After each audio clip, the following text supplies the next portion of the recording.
कहानी चल रही थी 4 अप्रैल 1967 की तीसरे पेज के मध्यार्ध में बात चल रही थी। पारलौकिक बाप को तो परलोक में ही देख सकते हैं, और ये फिर है अलौकिक बाप। अलौकिक बाप कौन हुआ, और पारलौकिक बाप जिसको पारलोक में देख सकते हैं वो कौन हुआ। पारलौकिक बाप को देख सकते हैं। अगर कहें कि बिंदु बिंदु आत्माओं का बाप ज्योति बिंदु, उस ज्योति बिंदु को पारलोक में देख सकते हैं, तो क्या देख सकते हैं उसको? इन आंखों से दिखाई पड़ने की चीज है। लेकिन यहाँ तो बोला पारलौकिक बाप को पारलोक में देख सकते हैं, तो वो पारलोक कौन सा हुआ? कितने लोक हैं? लोक कहो धाम कहो, बात एक ही है।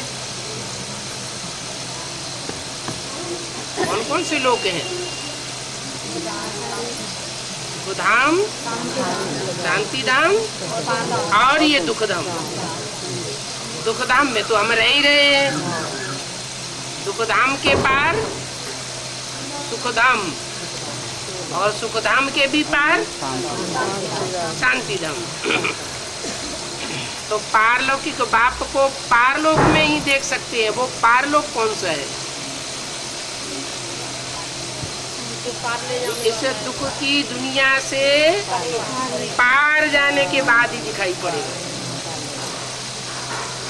दुख धाम कहो, विषय वैतरणी नदी कहो, दुख का सागर कहो, विषय सागर कहो, इस सागर को जब हम पार जाएं तो पारलोक में जा सकते हैं। तो पारलोक के बाप को इन आंखों से देख सकेंगे। वो कहाँ देख सकेंगे? है? ये पारलोक का है।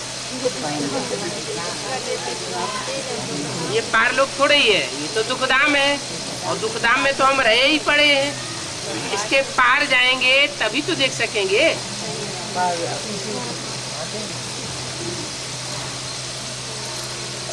बोला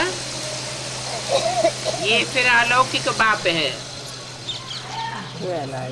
कौन? अलौकिक बाप है ब्रह्मा बाप। और ये ब्रह्मा कहाँ से आया? सूक्ष्म वतनवासी ब्रह्मा है।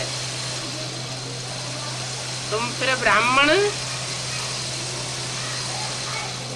यहाँ कहाँ से आई हो? ब्रह्मा सूक्ष्म वतनवासी है और तुम यहाँ आ गए, ये कैसे हो सकता है? सूक्ष्म वतन में ब्रह्मा हो और यज्ञ इस दुनिया में रचा जाए, तो ये यज्ञ कैसे रचा जाएगा? इस अलौकिक बाप को समझने में ही मुझ जाते हैं।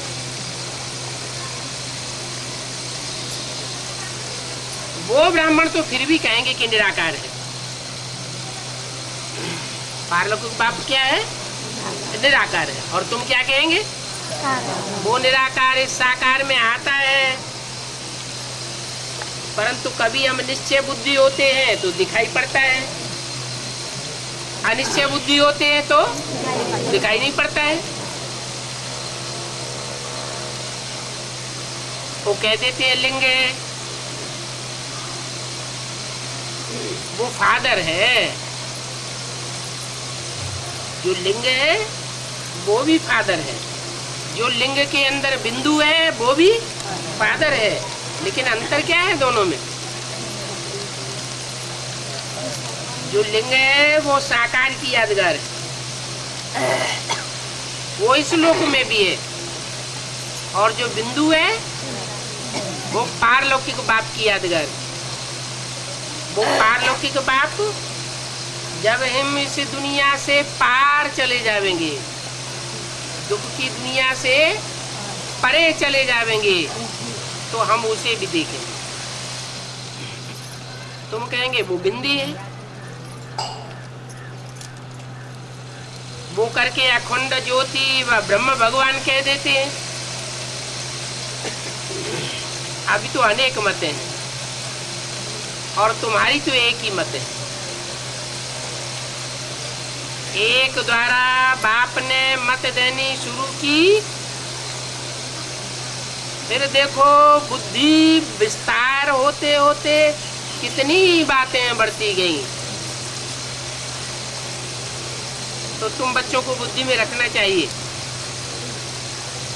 कि हम तो अभी बिंदी बाप से पढ़ते हैं,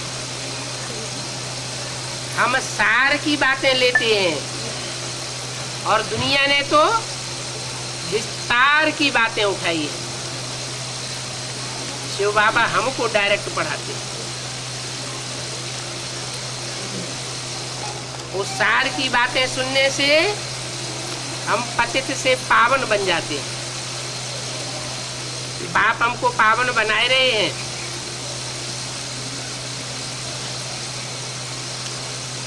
इस रावण राज्य में तो जरूर पतित तमो प्रधान बनना है।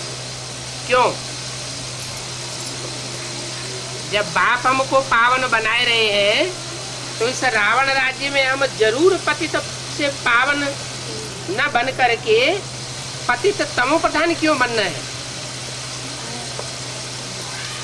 क्योंकि जब तक ये रावण राज्य है तो यथा राजा तथा प्रजा, संग का रंग तो लगेगा ही। तो बाप फिर रावण राज्य की पुरानी पतित तमो प्रधान दुनिया को ही खलास कर देते, ताकि इसका संग का रंग ही न लग सके। इस दुनिया का नाम ही है पतित दुनिया। सब दुखी है, और दुखी है तो बाप को याद करते हैं। अगर सुखी हो तो बाप को याद करने की दरकार ही नहीं। कहते हैं कि हमारे दुख हर करके हमको सुख दो। तो सब बच्चों का बाप एक ही है, वो सबको सुख देंगे। और नई दुनिया में तो सुखी सुख है। जब नई दुनिया में हम सुखी होते हैं तो बाकी सब दुनिया वाले शांति धाम में शांत में रहते हैं। सब शांति धाम में इकट्ठे पड़े रहते हैं। तो देखो आज क्या है और कल फिर क्या होगा। जितना जितना नजदीक आते जाएंगे तो आज की दुनिया क्या है और कल की दुनिया क्या होगी, वो सब तुम देखते जाओगे। स्वर्ग की बादशाही तुम नजदीक देखते रहेंगे। तुमको नजदीक दिखाई देगी और दुनिया वालों को देखने में ही नहीं आवेगी। जैसे मुसाफिरी से लौटते हैं तो तुमको सिंध के बाग नजर आते थे, तो तुम बच्चों की बुद्धि में है कि अभी हम स्कूल में बैठे हैं और शिव बाबा इस रथ पर सवार होकर के आए हैं, और इतनी बड़ी दुनिया के बीच सिर्फ हमको पढ़ाते हैं। ये भाग्यशाली रथ है। और बाप आवेंगे भी जरूर एक ही रथ पर। इसको मुकर्रर रथ कहा जाता है। बागी रथ का नाम क्या है वो किसी को पता नहीं। यहाँ जब आकर के बैठते हो तो बुद्धि में ये याद रहता है कि शिव बाबा आए हुए, लेकिन भागीरथ का नाम किसी को पता नहीं है। ये कैसे कह दिया है? भागीरथ का नाम किसी को पता नहीं है, है? भाग्यशाली रथ है, मुकर्रर रथ है, उसका नाम किसी को पता नहीं है। पता तो जरूर होगा, लेकिन ये वाणी कब की है? वाणी है 67 की। तो जिस 67 में वाणी चलाई जा रही थी, उसी हिसाब से बाबा ने कहा कि जो भाग्यशाली रथ है, मुकर्रर रथ है, उसके नाम का किसी को पता नहीं। यहाँ जब आकर के बैठते हो तो तुम्हारी बुद्धि में भी ये याद रहना चाहिए कि शिव बाबा आए हुए हैं और हमको शशि चक्र का राज बतलाए रहे हैं। अभी नाटक पूरा होता है, अभी हमको जाना है वापस। ये बात बुद्धि में रखना कितना सहज है, परंतु ये बात भी बुद्धि में नहीं रहती। क्या इस दुनिया को छोड़कर अब हमें वापस घर जाना है? अगर ये बात बुद्धि में रहे तो इस दुनिया से भी वैराग आ जावे। लेकिन इस दुनिया से, देह और देह के संबंधों से, देह के पदार्थों से, मकान आदि से क्या नहीं आता? वैराग नहीं आता, और ही ममत्व बढ़ता जाता है। जबकि बुद्धि में है बाप आए हुए हमको ले जाने के लिए।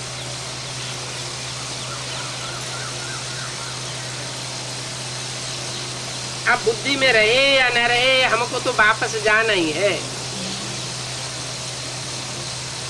नहीं जावेंगे तो बाप जबरदस्ती भी ले जावेंगे।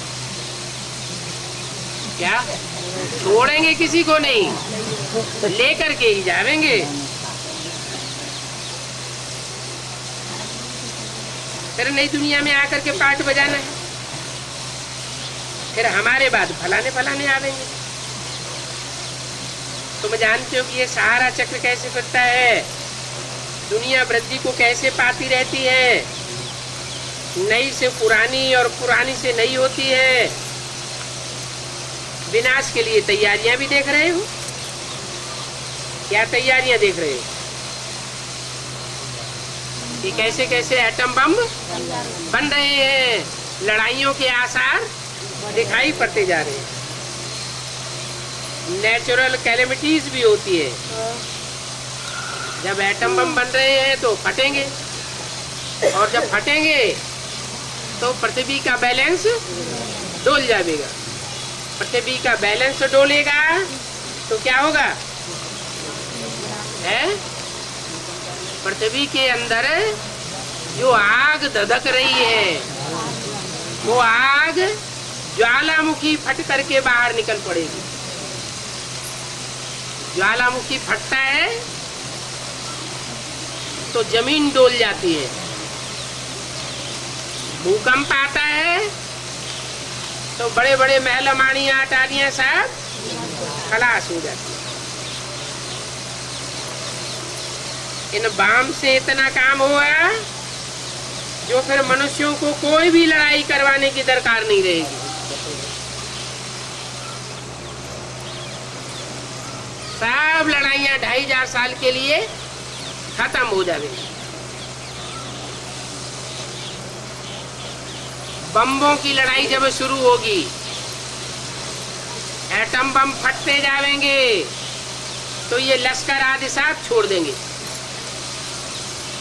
जो इतनी बड़ी बड़ी लश्कर बनाते हैं, सेनाएं रखते हैं, वो सेनाएं छोड़ देंगे, कहेंगे अब ये लश्कर काम आने वाला नहीं है। अब तो ये लड़ाई सारी कैसे होनी है? एटम बमों से होनी है। लश्कर छोड़ते जाएंगे और सब देश ठोकरें खाते जाएंगे।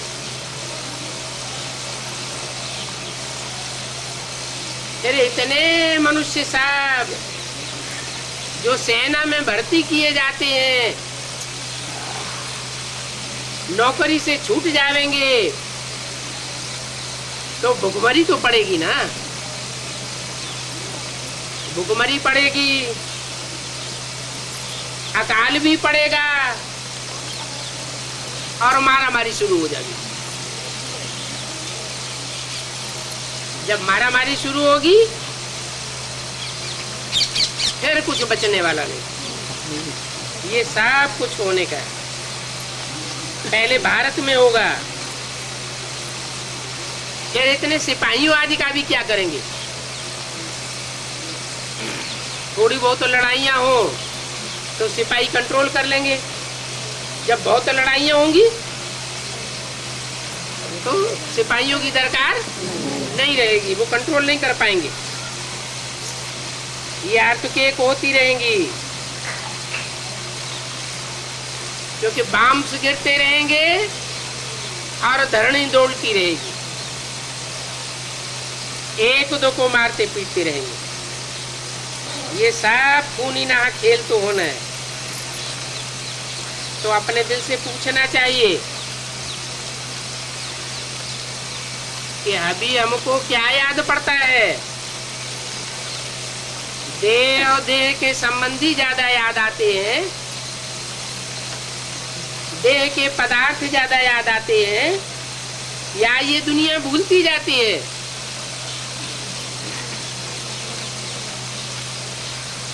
अगर बाप की याद नहीं है, बाप की याद का बैलेंस ज्यादा नहीं है और दुनियादारी में बुद्धि ज्यादा भटकती है, तो इससे साबित होता है कि विक्रम विनाश नहीं हो रहे। विक्रम विनाश कब होंगे? जब एक बाप की याद हो। माँ में एकम याद करो, कोई दूजम याद ना आए, तो पद ही कम हो जाएगा। अगर बाप की याद ठहरती नहीं है तो पद कम होता रहेगा। और सर्विस भी नहीं करते हैं, बाप को याद भी नहीं करते हैं, तो बाप के दिल पर भी नहीं ठहरेंगे। जो सर्विस नहीं करते हैं वो जरूर दूसरों को तंग करते होंगे। सेवा नहीं करेंगे तो क्या करेंगे? डिसर्विस करेंगे। औरों की डिसर्विस नहीं करेंगे तो अपने घर वालों की ही डिसर्विस करेंगे। घर में ही रोटते पीटते रहेंगे, बहुतों को तंग करते हैं। कोई तो बहुतों को आप समान बना करके बाप के पास ले आते हैं, तो बाबा भी ऐसे बच्चों को देख करके बहुत खुश होते हैं। ये बच्चा सर्वसेबुल है। अच्छा, मेरे होवनहार देवताओं के प्रति अपने बाप व दादा का प्यार, याद और गुड मॉर्निंग। छोटा सा रात्रि क्लास है। 5 अप्रैल 1967 का। बाप का परिचय जब तक नहीं है तब तक और सब बातें सुनाना फालतू है। क्या वो कोई संदेश देते हैं तो संदेश देते देते 4 चित्रों का लंबा लंबा बखान कर देते। बाप क्या कहते हैं? ये सब लंबा लंबा सुनाने से अच्छा है सिर्फ एक बाप का गहराई से परिचय देना। अगर अलफ को नहीं समझा है तो कुछ भी नहीं समझेंगे।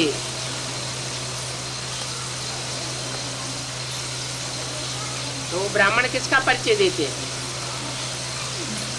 और तुमको किसका परिचय देना है? वो ब्राह्मण तो बिंदु का परिचय देते हैं। बिंदु को कहा जाता है नुक्ता, अलफ तो नहीं कहा जाता।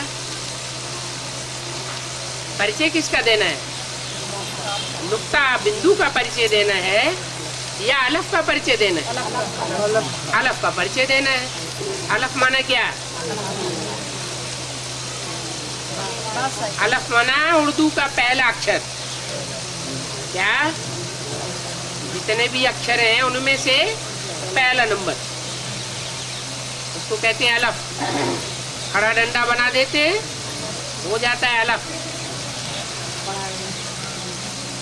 बे, बड़ा डंडा बना देते हैं, हो जाता है बे। कहते हैं अलफ को मिला अल्लाह, बे को मिली बादशाही। तो कौन को अल्लाह मिला? कौन हुआ अलफ? वो ब्राह्मण कहेंगे ब्रह्मा बाबा को अल्लाह मिला। अब ब्रह्मा बाबा को अल्लाह मिला क्या हार्ट फेल करने के लिए? अल्लाह इसलिए मिलता है।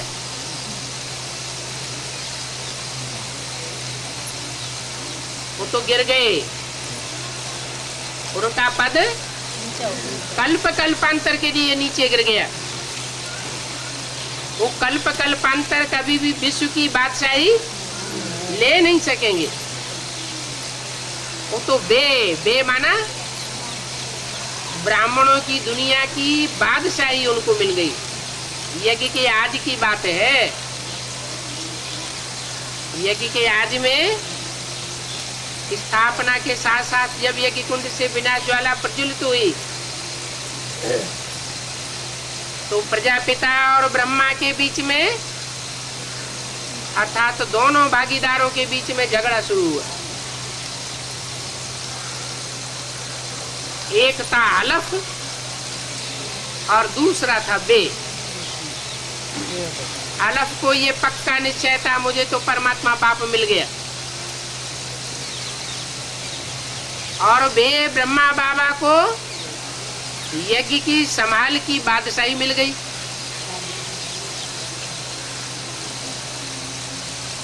तो उस परंपरा में जो भी ब्राह्मण हुए उन सब की बुद्धि में बैठा हुआ है कि यज्ञ के अंदर जो कंट्रोलिंग पावर मिल रही है वो बहुत बड़ी पावर है। वो जैसे कि राजा ही मिल गई। और बापू मुरली में क्या कहते हैं? बच्चे, I am your most obedient servant. मैं तुम्हारा सेवक बन करके आया हुआ हूँ। और बच्चे क्या समझते हैं? जिन बच्चों को कुर्सी मिल जाती है वो क्या समझते हैं? हमको राजा ही मिल गई। तो ये राजा ही नहीं है, क्या है? ये राजा ही नहीं है, अपने पूर्व जन्मों का हिसाब किताब पूरा कर रहे हैं। राजा बन करके जिन आत्माओं से हमने सेवा ली है उस सेवा का उजूरा हम दे रहे हैं। बड़े प्यार से आत्माओं की ईश्वरीय सेवा करनी चाहिए। ये नहीं समझना चाहिए कि हम इनके ऊपर राजा ही कर रहे हैं। तो राजा की तो बात ही नहीं। संगम युग में ब्राह्मण कोई भी राजा नहीं होते। ब्राह्मण सब क्या होते हैं? सेवाधारी होते हैं।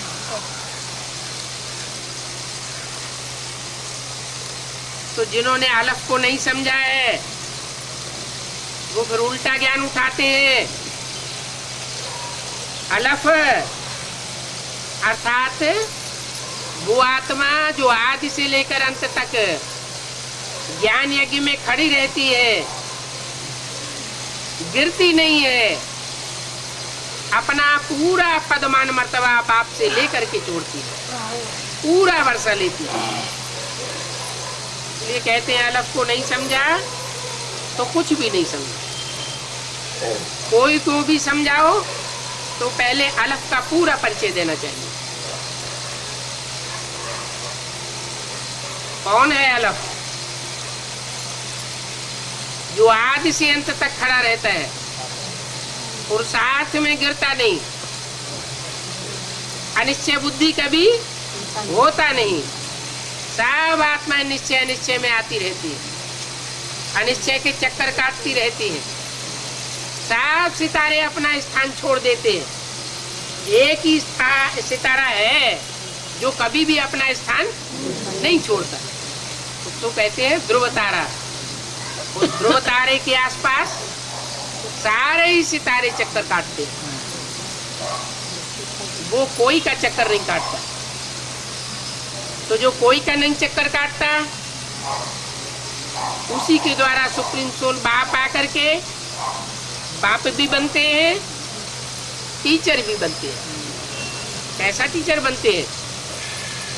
ऐसा टीचर बनते हैं जिसको कोई टीच नहीं कर सकता।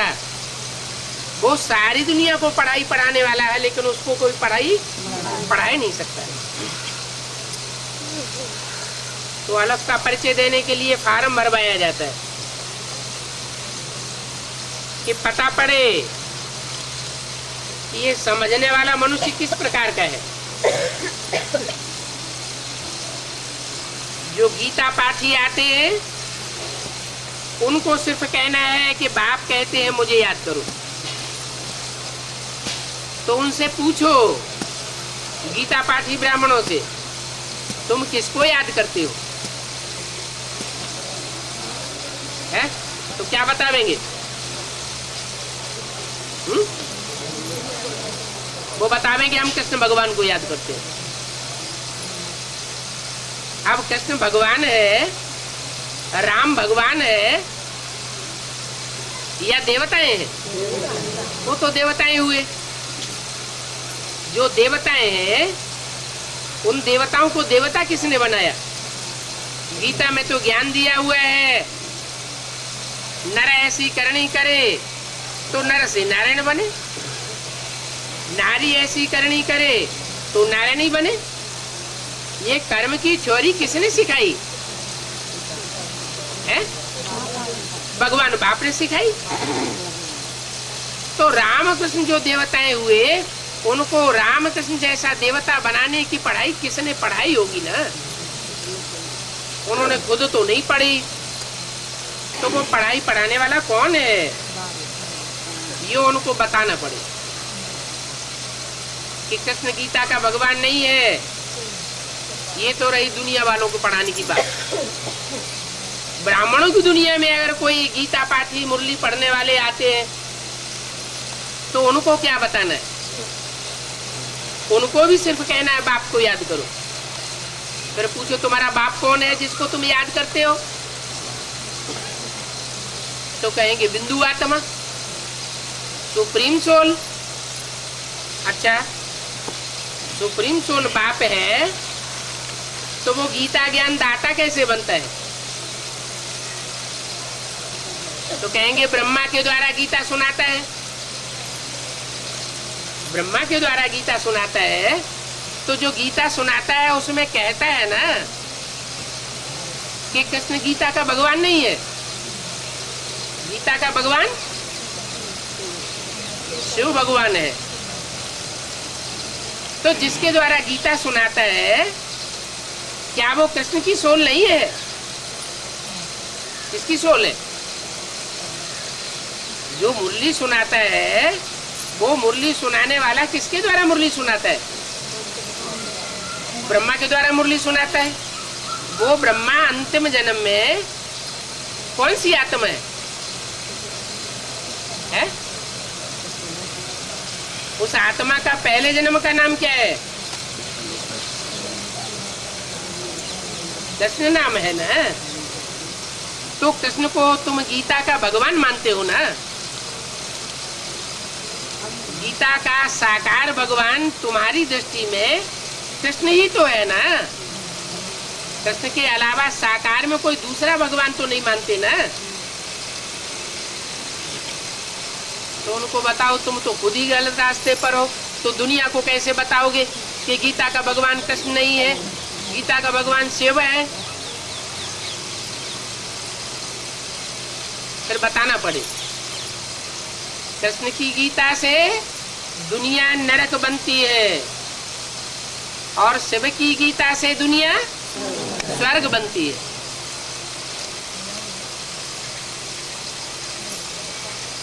अभी शिव भगवान फिर से इस सृष्टि पर आकर के गीता सुनाए रहे। गीता को गीता ज्ञानामृत कहा जाता है। क्या कहा जाता है? ज्ञान का अमृत रस। जो मुरली सुनाई है उसको अमृत नहीं कहेंगे। कहते हैं अमृत पीकर देवताएं अमर बन जाते हैं। अमर माने देवता।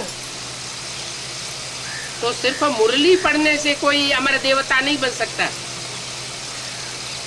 मुरली पढ़ ले, मुरली को पढ़ा ले, मुरली सुन लिया, मुरली सुना लिया। तो जैसे भक्ति मार्ग में गीता सुनते हैं, गीता सुनाते हैं, गीता पाठ करते हैं, तो क्या स्वर्ग स्थापन हो जाता है? जैसे भक्ति मार्ग में स्वर्ग स्थापन नहीं होता सुनने सुनाने से, ऐसे मुरली को भी सुनने सुनाने से कोई स्वर्ग स्थापन नहीं हो सकता। कब स्थापन होगा? जब जो मुरली सुनाई गई है उसका मनन चिंतन मंथन हो। तो शास्त्रों में कथा आई है कि सागर मंथन हुआ, फिर उसमें से अमृत कलश निकला। तो ज्ञान सागर बाप ने ब्रह्मा के मुख से जो सुनाया, वो सुनने सुनाने की चीज तक सीमित रहा, लेकिन उसको समझा किसी ने नहीं। समझते तब है जब उसका सार निकलता है। तो सार तब ही निकलता है जब मंथन किया जाता है। दूध को, दही को अगर मथा नहीं जाएगा तो उसमें से सार नहीं निकल सकता, और सार नहीं निकलेगा तो ये दुनिया नई नहीं बन सकती। नए ज्ञान से ही दुनिया नई बनती है, पुराने ज्ञान से दुनिया नरक बनती है। 2500 साल से शास्त्रों के ज्ञान सुनते आए, दुनिया नरक बनती गई या स्वर्ग बनी? नरक बनती गई। और 70 साल से ये मुरली के पत्ते सुनते चले आए, दुनिया नरक बनी या स्वर्ग बनी? और ही नरक बनती गई। जैसे गांधी जी कहते गए राम राज्य लावेंगे, राम राज्य लावेंगे, राम राज्य की जगह और ही क्या हो गया? और ही रावण राज्य हो गया। ऐसे ही वेद के गांधी जी बापू जी कहते गए स्वर्ग आवेगा, स्वर्ग आवेगा, स्वर्ग में मैं प्रिंस बनूंगा, लेकिन प्रिंस तो कहीं कुछ नहीं बने, अभी भी सूक्ष्म शरीर के बंधन में बंधे हुए। स्वर्ग तो तब बनेगा जब बुद्धि में बात बैठे कि गीता का भगवान निराकार शिव शंकर भोलेनाथ है। अभी तो कृष्ण उर्फ दादा लेखराज ब्रह्मा, उनके जो भी फॉलोअर्स हैं, उन सब की बुद्धि में एक ही बात बैठी हुई है कि गीता का साकार भगवान दादा लेखराज कृष्ण है। जब तक ये बात बुद्धि में बैठी हुई है तब तक दुनिया नरक बनती रहेगी। तो अब ब्रह्मा की ये अज्ञान अंधियारी रात कैसे पूरी होगी? ब्रह्मा के ही अंदर जब अज्ञान भरा हुआ है तो दुख की दुनिया बनेगी या सुख की दुनिया बनेगी? दुख की दुनिया बनती जाती है। इसलिए ब्रह्मा को दुखधाम की ओर दिखाया गया है, विष्णु को सुखधाम का हेड बनाया गया और शंकर को शांति धाम की ओर दिखाया गया। तो ब्रह्मा जो अज्ञान अंधियारी रात में है, वो सब ब्रह्मा के अज्ञान अंधियारी रात को खत्म करके ज्ञान का सवेरा कौन करेगा?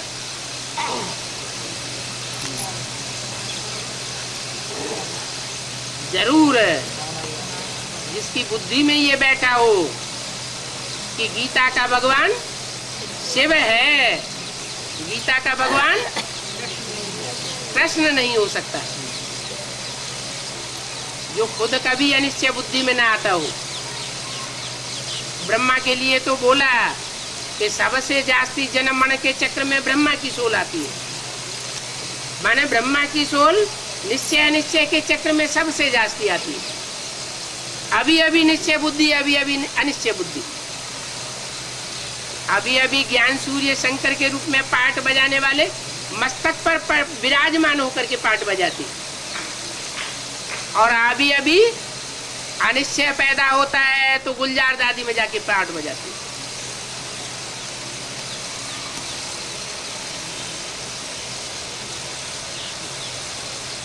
तो मोह नष्ट हुआ कहेंगे या नहीं कहेंगे? मोह तो नष्ट नहीं हुआ। इतनी ब्रह्मा कुमारियां हैं, उनमें गुलजार दादी का ही तन क्यों चुना?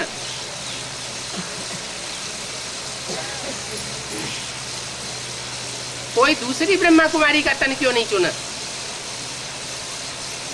कोई कारण रहा होगा। क्या कारण रहा है? नहीं, मुरली में ही बताया है।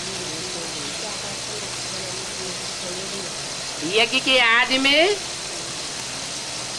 गुलजार दादी को ब्रह्मा बाबा बहुत अपने पास बुलाने की कोशिश करते थे, लेकिन गुलजार दादी भाग जाती थी, वो उनके पास नहीं आती थी। वो जितना ही उसको अपनी तरफ आकर्षित करते, उतना ही वो दूर भाग जाती। जीवन में बाबा की वो तृप्ति पूरी नहीं हुई। छोटी सी बच्ची थी यज्ञ में, भले ब्रह्मा बाबा 60 साल के थे, लेकिन बच्चे के प्रति पूर्व जन्म का कोई आकर्षण था। वो आकर्षण होने की वजह से ब्रह्मा बाबा उसको अपनी तरफ पुकारते थे, खींचते थे। जब शरीर छूट गया तो आत्मा स्वतंत्र हो गई। आत्मा स्वतंत्र हुई और गुलजार दादी में प्रवेश करना शुरू कर दिया। ये कारण हुआ। माने गुलजार दादी में जो मोह लगा हुआ था, वो मोह अब तक भी पूरा नहीं हुआ। ये है देह और देह के संबंध। बाप कहते हैं देह के संबंधों से और पदार्थों के संबंधों से परे जाना है, लेकिन कौन परे जाएगा? पहले मुरली में बोला है, एक के पतित बनने से सब पतित हो जाते हैं, एक के पावन बनने से सब पावन हो जाते हैं। तो वो एक कौन? दादा लेखराज ब्रह्मा? दादा लेखराज ब्रह्मा तो बाद में ब्रह्मा बने। उनको भी सुनाने वाला कोई दूसरा निमित्त था। जिस निमित्त ने उनको यज्ञ के आदि में उनके साक्षात्कारों का रहस्य सुनाया, वो कोई माता थी। वो माता जगत माता का पार्ट बजाती है। सुप्रीम सोल जिसमें पहले पहले प्रवेश किया माताओं के बीच में, और भाइयों के बीच में जिसमें पहले पहले प्रवेश किया, जो वो जगत पिता का पार्ट बजाता है।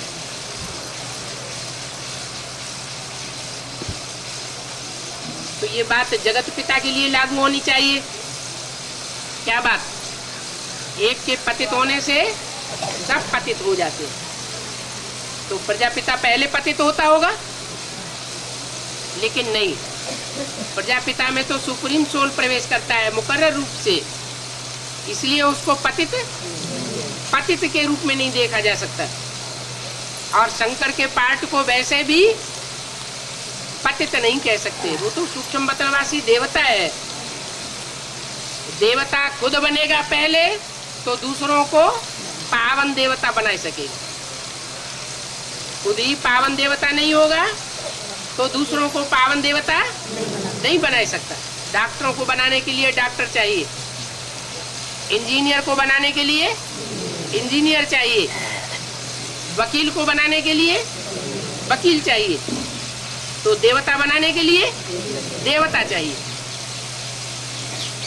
देवता महादेव कहा जाता है, और उस महादेव के द्वारा शिव भगवान आकर के सारी ब्राह्मण सृष्टि को ब्राह्मण से बदल करके देवता बनाते हैं। पहला पहला ब्राह्मण कौन बनता है? जो ज्ञान लेता है। प्रजापिता से पहले पहले किसने ज्ञान लिया? माता ने लिया। तो जिम्मेवारी हो जाती है उसको पहले पति से पावन बनाना पड़े। माता के बगैर सारी दुनिया का उद्धार नहीं हो सकता। और वो माता तो फिर ब्रह्मा बाबा की भी माता है। ब्रह्मा बाबा को टाइटल ब्रह्मा का तब मिला जब वो माता यज्ञ में से शरीर छोड़ गई, नहीं तो पहले ओम मंडली नाम था। ये ब्रह्मा मंडली नाम था, ब्रह्मा का नाम निशान भी नहीं था यज्ञ के आदि में। जब वो माता यज्ञ छोड़ करके चली गई तो उसका टाइटल दादा लेखराज ब्रह्मा को मिल गया। और ब्रह्मा के रूप में वो संसार में जब प्रसिद्ध हुए, वो तब की बात है जब माउंट आबू में ब्रह्मा कुमारी ईश्वरीय विश्वविद्यालय खुल गया। सिंध हैदराबाद में ओम मंडली विख्यात थी, ब्रह्मा कुमारी विद्यालय विख्यात नहीं था। ये ब्रह्मा कुमारी विद्यालय नाम कब पड़ा?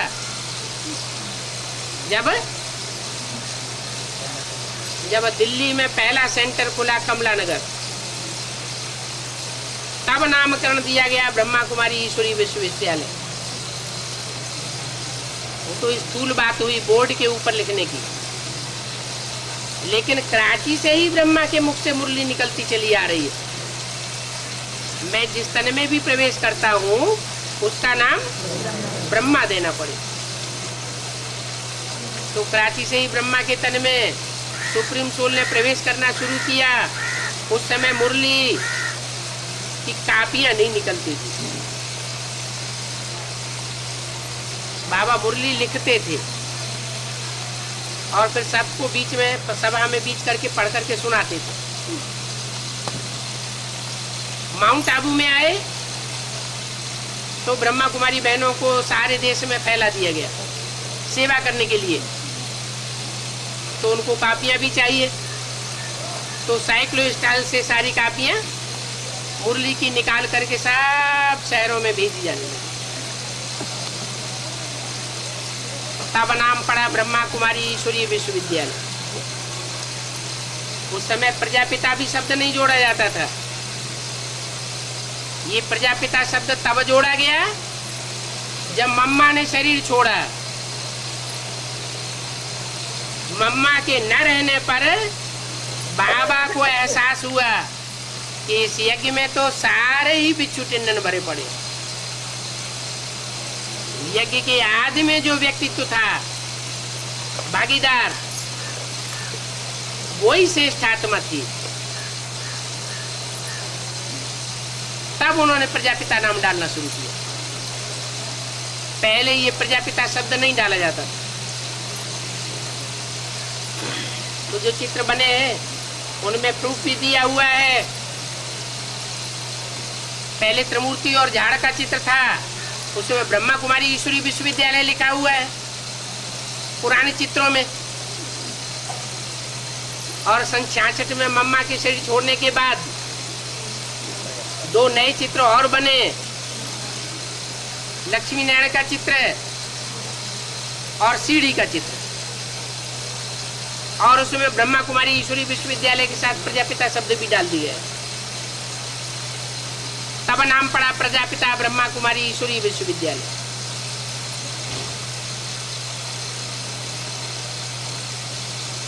जब ये नामकरण हुआ तब ब्रह्मा की बुद्धि में भी ये ससोपंज था कि यज्ञ के आदि में जो व्यक्तित्व था, क्या वो ही परमात्मा का रूप था या मैं ही परमात्मा का रूप हूं साकार। और वो संशय अभी तक भी बकाया है। क्यों बकाया है? क्योंकि सारी दुनिया के बीच में ये बुद्धि में बात बैठी हुई है कि गीता का भगवान कृष्ण है। तो कृष्ण की भी बुद्धि में ये बात पक्की हुई पड़ी है कि गीता का भगवान कृष्ण ही है, और वो बात टलती नहीं। ये बात जब हटेगी तो परिवर्तन होना शुरू हो जाएगा। सबसे पहले परिवर्तन होगा गीता माता का, क्योंकि गीता माता अभी साकार में मौजूद है। कृष्ण की सोल अभी अपने साकार शरीर से नहीं है, पतित और पावन शरीर के द्वारा कहा जाता है। ब्रह्मा के लिए पतित पावन नहीं कहेंगे, वो तो सूक्ष्म शरीर धारण किए हुए हैं। या शंकर में प्रवेश करते हैं तो बीज रूप स्टेज धारण करते हैं। इसलिए बिंदु आत्मा को न पतित कहेंगे न पावन कहेंगे। अभी वही कृष्ण की सोल दादा लेखराज चंद्रमा के रूप में पाठ बजाने वाली आत्मा, जिसने ब्राह्मण बच्चों को सुख दिया, ज्ञान की शीतलता प्रदान की, कभी बच्चों को दुख नहीं दिया।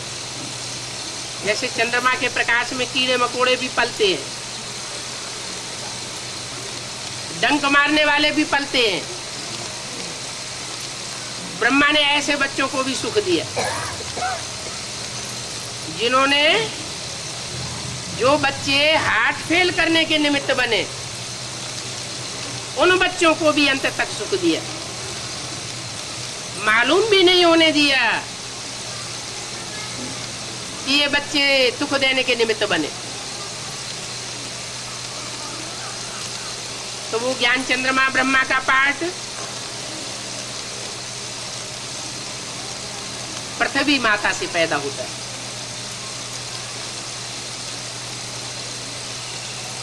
कहते हैं जब नई सृष्टि की शुरुआत हुई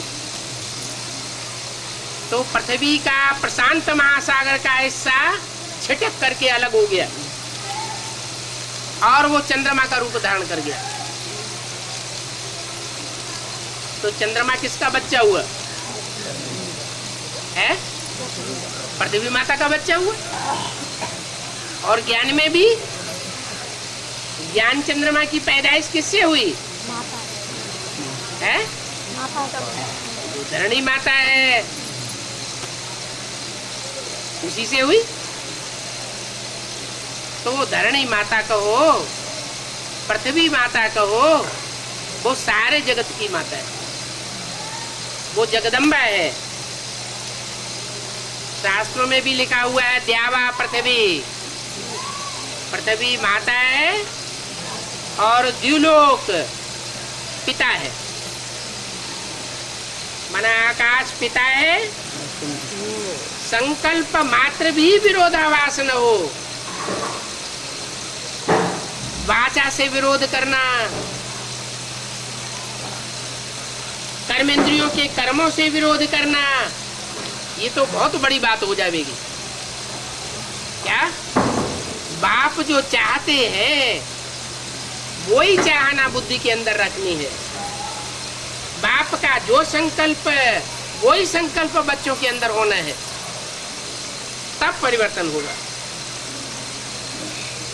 तुम जानते हो कि इस वशीकरण मंत्र से किसको बस करना है? जो बाप का संकल्प वही मेरा संकल्प होगा तो माया अपने आप वशीभूत हो जाएगी। माया हमको बस में कब तक कर रही है?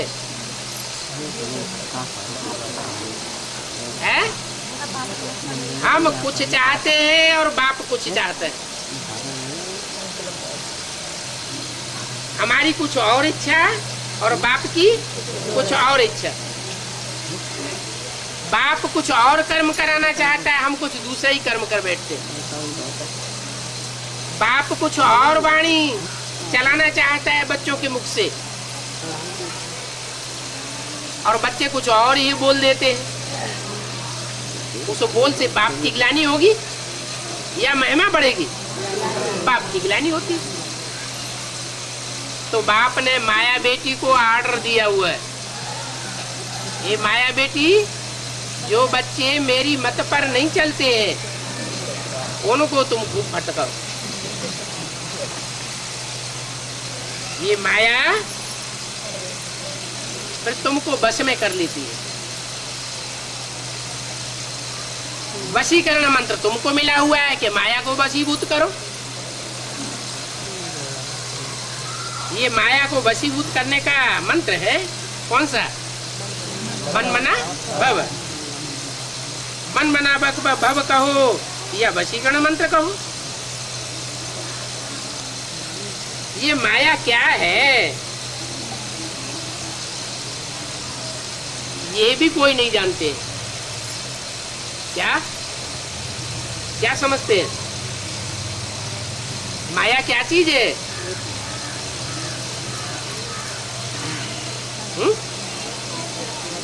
रावण पर जीत कौन पहनावेगा? ये माया रावण पर जीत पहनाने वाला कौन है? जो खुद माया के वशीभूत न हो वो ही माया के ऊपर जीत पहनावेगा। बाप और माया का संबंध क्या है? बाप बेटी का संबंध है। कोई बाप हो और कोई बड़ी बेटी हो और बेटी की नीयत खराब हो जाए बाप के ऊपर तो बेटी को माया भी कहेंगे या क्या कहेंगे? क्या कहेंगे? माया बेटी कहेंगे। यज्ञ के अंदर कोई है ऐसा कोई है जिसके लिए मुरली में बोला है इन सब सितारों में सबसे जास्ती खातिरी किसकी होती है? अरे मम्मा की होनी चाहिए या कुमारिका की होती है?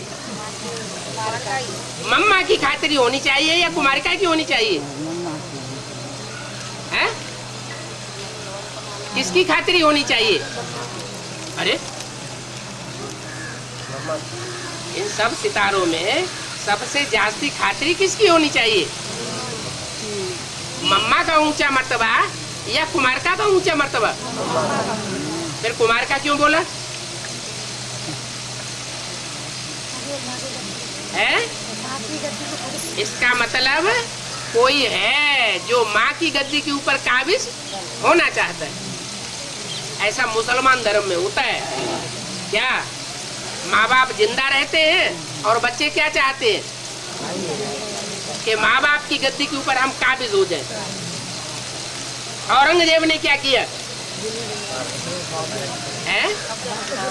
बाप मौजूद था, जिंदा था, उसके जिंदा रहते रहते उसको जेल में डाल दिया और गद्दी पर खुद काबिज हो गया।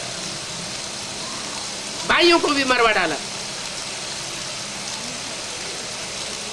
तो ये हिस्ट्री है मुसलमानों की।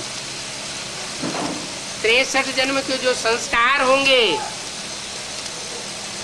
इस आखिरी जन्म में ब्राह्मण बनने के बाद वो संस्कार शूटिंग की रील में घूमेंगे या नहीं घूमेंगे? जरूर घूमेंगे। वो संस्कार रील के अंदर घूमते हैं।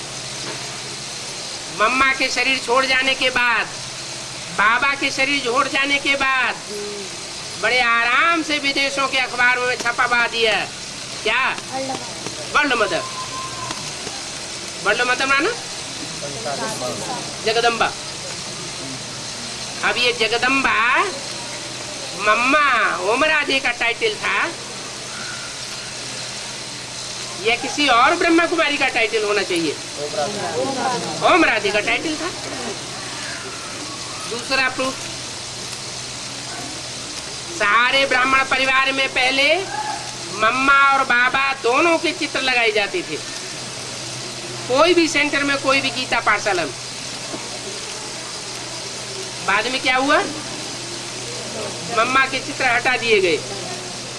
ऊपर शिव बाबा और नीचे ब्रह्मा बाबा। ये मम्मा का चित्र किसने हटाया होगा?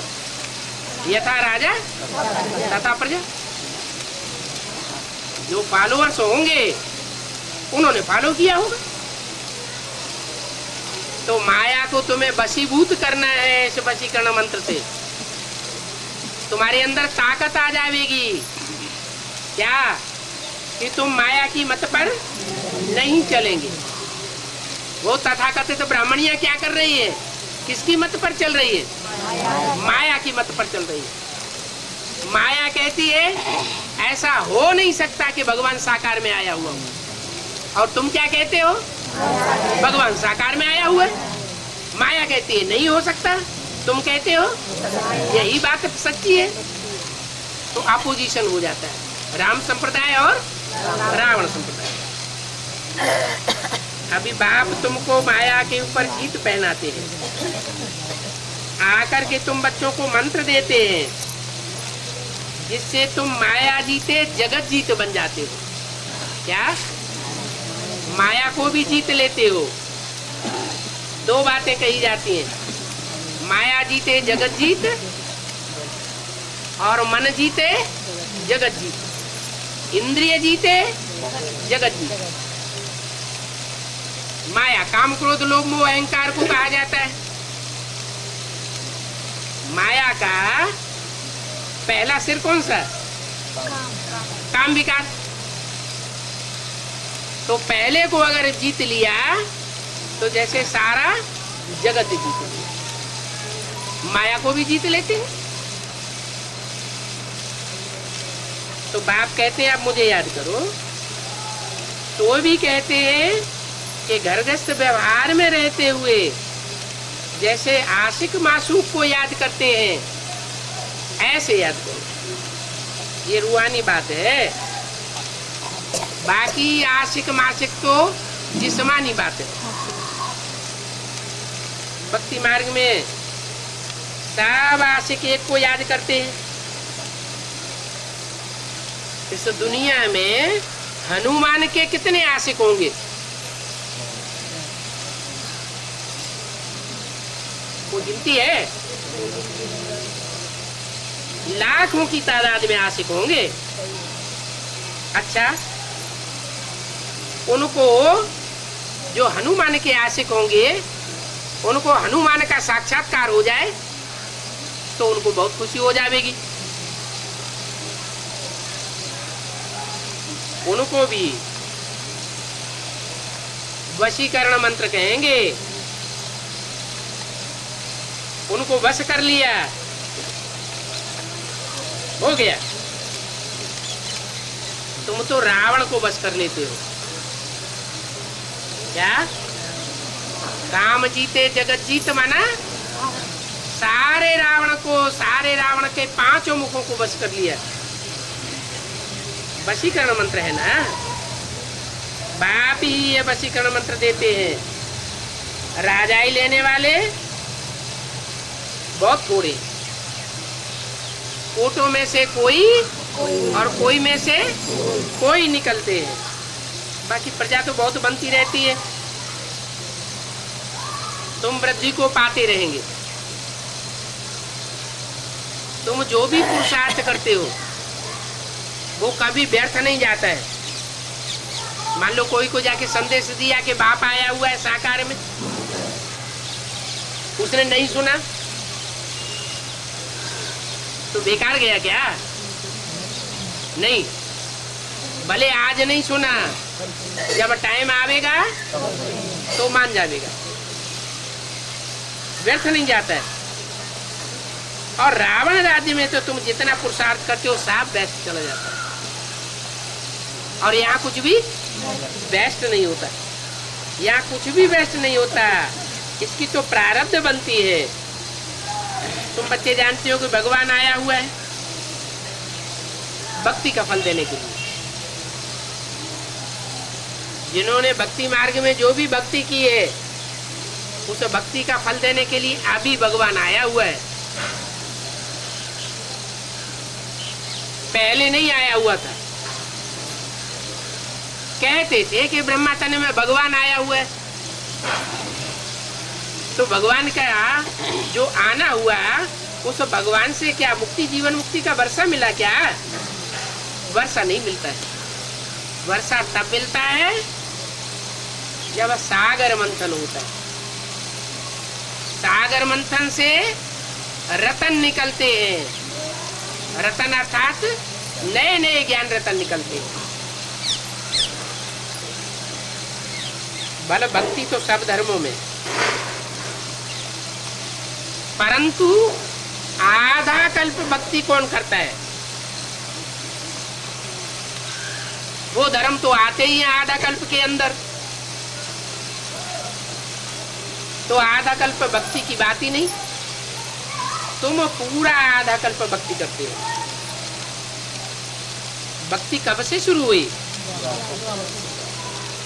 दुनिया में तो किसी को पता नहीं, तुमको पता है। जब से ये द्वैतवादी धर्म आए, धर्म पिताएं आए, तब से ये भक्ति शुरू हुई। तो भक्ति किससे आती है? भक्ति रावण से आती है। तो रावण कौन हुआ है? जरूर कहेंगे ये गुरु लोग जो द्वापर युग से आकर के दूसरे दूसरे धर्म स्थापन करते हैं। इब्राहिम आया, इस्लाम धर्म स्थापन किया, दुनिया का सबसे महाकामी धर्म। क्राइस्ट आए, क्रिश्चियन धर्म स्थापन किया, दुनिया का सबसे क्रोधी धर्म। इतना क्रोध उनके अंदर भरा हुआ है कि सारी दुनिया का मटिया मेट करने के लिए एटम बम बना के रखते हैं। ये एटम बम किसने बनाए? क्रिश्चियंस ने बनाए। मुस्लिम धर्म दुनिया का सबसे ज्यादा लोभी धर्म। इतना लोभ भरा हुआ है कि भारत में आकर के इन्होंने एक पे एक चढ़ाइयां की और सारे भारत का धन लूटते गए। इनकी भूख पूरी नहीं हुई, भारत में आकर के राज्य करने लगे, भारत को अधीन बना लिया। तो ये लूट खसोट करना लोभियों का काम हुआ ना। इस लोभ के लिए इन्होंने कितनी मारकाट मचाई।